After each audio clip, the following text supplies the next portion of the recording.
Obtaining the Electrostasis 2 achievement in Halls of Torment requires you to get the Sorceress move speed to insane levels. But you can't just select movement speed increase traits, you need to make clever use of items and potions as well.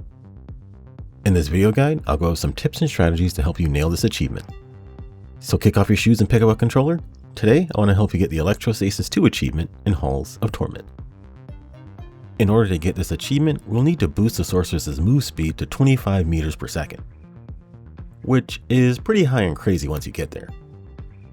The issue is that there are not too many traits that boost movement speed, so we'll need to rely heavily on items and potions in order to reach that threshold. Let's first take a look at the items. The most important thing we need is the Archer's Mark, the Mark of Arrows. The Archer has some excellent movement speed traits, and by selecting the mark, we can gain access to them in the trait pool. We are going to be using most of our potions to abuse these traits, so they are absolutely critical. If you don't have the Archer's Mark, the Lanskinic or the Beast Huntress's Mark are solid options as well. Next, we need the Guiding Star Ring. This ring makes it so that we get a major movement speed boost while moving, so you can see why we take it. This is basically the only ring we really need for this achievement, so feel free to take anything you want as your second pick. However, if you want the easiest time with this one, I highly recommend taking the Holy Relic ring. Every 30 seconds, this ring will drop a useful boon. If you're not at full health, it drops a healing zone. If you are at full health, it'll drop a buff. One buff that it drops is a shield that prevents damage and also, wouldn't you know it, dramatically increases movement speed. It's a good ring to use in order to get this achievement quickly, especially if you can keep your health topped off. This is part of the reason why the Beast Hunter's Mark is pretty useful here. The Beast Hunter's traits improve both movement speed and regeneration, making it a decent option if you don't have the Archer's Mark and plan to use the Holy Relic. Again, the second ring is not necessary, but it does make it miles easier to get the movement speed up that high. The rest of the items are going to be used to boost our movement speed as much as possible. For the headpiece, we'll take the hood. For the necklace, the Gatherer's Charm. And for the boots, take the running shoes. I don't believe there are any hand or chest piece items that have movement speed, so feel free to take whatever you want. I chose the hunting gloves and the plate armor. Since we are going to be rushing movement speed, we end up pretty frail. This extra small boost to survivability goes a long way to making sure that we live long enough to get to 25 meters per second. I like multi-strike with the Sorceress pretty much because I love insane chaining on her lightning bolts. It helps get through the early game quickly since we can defeat more enemies and get some quick upgrades. You can get this achievement using only common items, though it is much harder.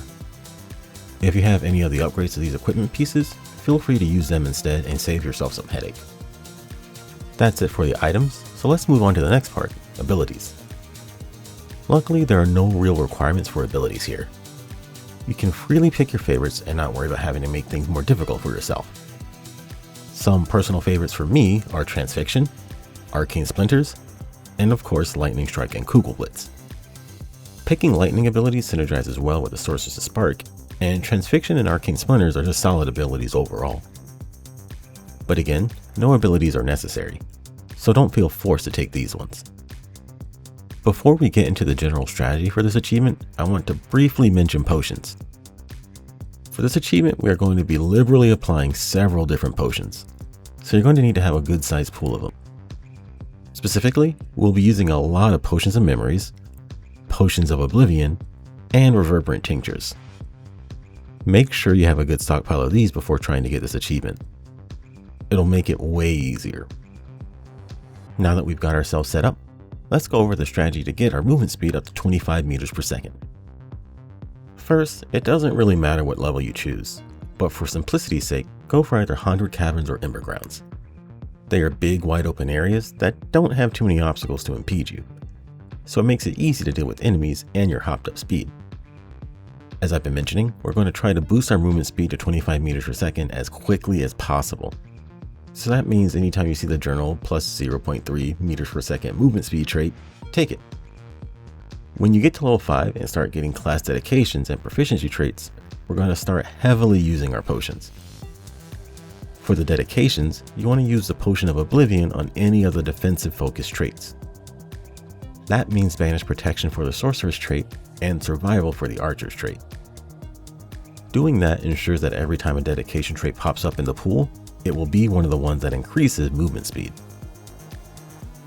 With the remaining dedications, you want to utilize Potion of Memory in order to select both of them at each level.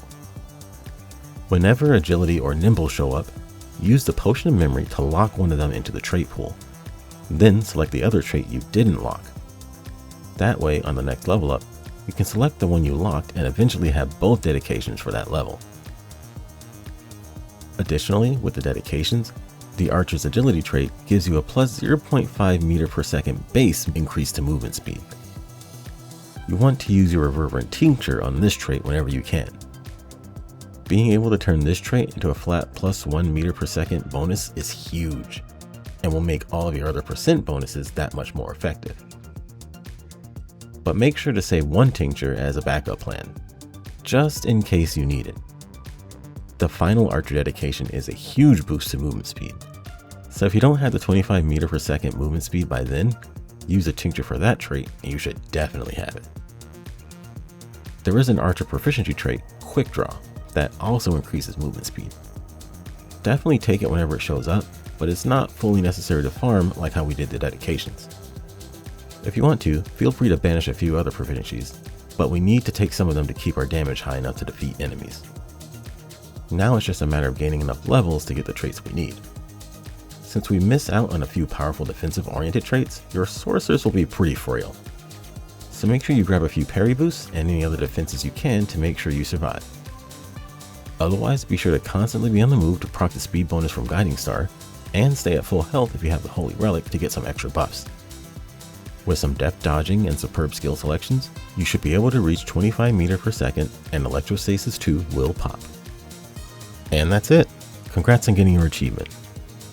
You can end the run now and it will save, but it was a ton of fun playing with a movement speed that high.